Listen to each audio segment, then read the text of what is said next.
1916 to 1918, the Invention, Mark I.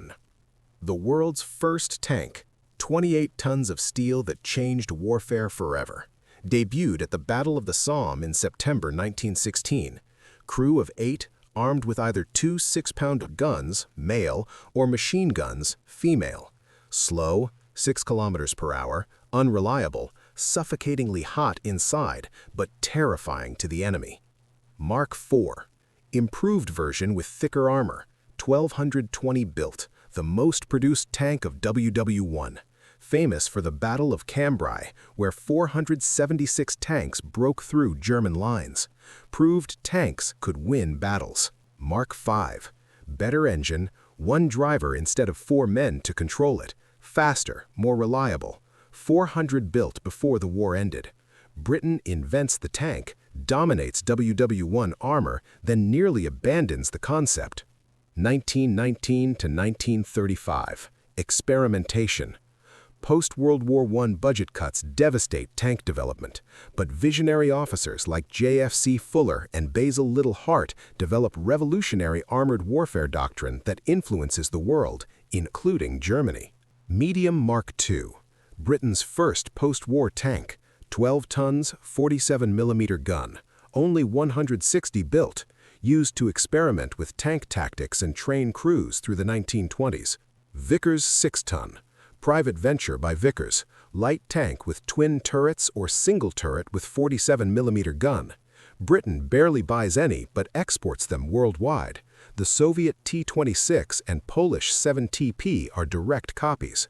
One of the most influential tank designs ever, just not for Britain. Vickers Medium Mark III, experimental design testing new suspension, never enters production but teaches valuable lessons about mobility. Britain develops brilliant doctrine but struggles to build good tanks. 1936 to 1940, cruiser and infantry. British doctrine splits tanks into 2 types, fast cruisers for exploitation and heavily armored infantry tanks for breakthrough. Matilda I, infantry tank with 60mm armor, immune to most anti-tank guns, but only a machine gun, no cannon, 139 built. Effective in France 1940, but uselessly undergunned.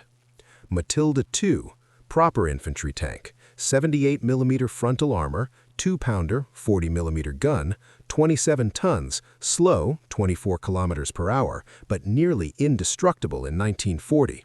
Terror of the Africa Corps in 1940 to 1941. German guns bounce off. 2,987 produced. Cruiser Mark I and II, A9, A10. Fast, 40 kilometers per hour, but thin armor, 14mm. 2-pounder gun, designed for speed and maneuver. 175 total built. Ineffective in France, armor too thin. Cruiser Mark III and IV, A13, using Christie suspension from America, like Soviet BT tanks. Fast, 48 kilometers per hour, 2-pounder gun, light armor, 665 built. Mobile but vulnerable, the pattern for all British cruisers. Britain enters WW2 with a flawed doctrine, 2 types of tanks that can't support each other. 1940 to 1942, North Africa. Valentine, infantry tank that becomes Britain's most produced, 8,275 units. 2-pounder, later 6-pounder gun, reliable, easy to produce, not spectacular but dependable. Serves in North Africa, USSR via Lend-Lease, and Pacific. Crusader, cruiser tank with 2-pounder gun, upgraded to 6-pounder, fast, maneuverable, but mechanically unreliable and lightly armored, 5,300 built. Dominates British armored forces in North Africa 1941 to 42, despite constant breakdowns. Churchill, heavy infantry tank, thick armor, 102mm frontal, slow, 24 kilometers per hour, initially mounting weak 2-pounder gun. Early versions plagued with problems, but proves adaptable. Later variants with 6-pounder and 75mm guns become effective. 5,640 produced. Excellent in Italian mountains and Normandy. Britain's 2-pounder gun becomes obsolete, but they're slow to upgrade. 1943 to 1944, finally competitive.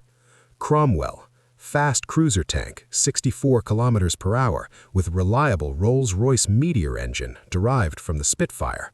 75mm gun, finally adequate firepower. 64mm armor, still thin.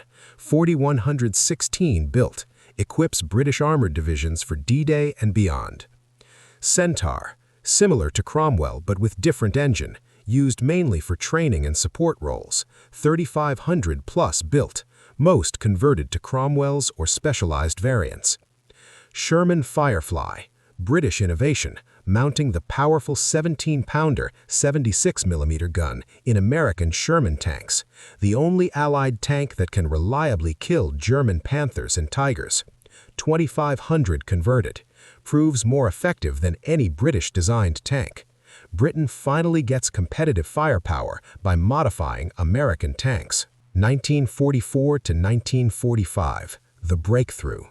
Challenger, cruiser tank mounting the 17-pounder gun, 32 tons, thinly armored but powerful gun, only 200 built, arrives too late and Firefly proves more practical. Comet, Britain's best tank of the war, 77mm gun, modified 17-pounder, well-armored, 101mm frontal, reliable, fast, 47 kilometers per hour, 33 tons, arrives late 1944, fights in final campaigns. If it had come earlier, would have changed everything. Black Prince, super heavy Churchill with 17-pounder gun, 50 tons, massively armored but slow. Only 6 prototypes built, war ends before production, too late and too heavy. Britain ends the war with excellent tanks, 2 years too late. Conclusion. From inventing the tank in 1916 to the Comet in 1944, British tank development shows brilliance and frustration.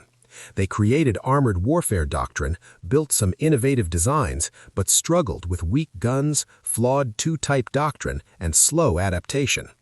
Total British tank production, 27,000 tanks. They invented the concept, influenced the world, and ultimately helped win, even if their tanks weren't always the best. The legacy. They taught everyone else how to use tanks, even if others built better ones.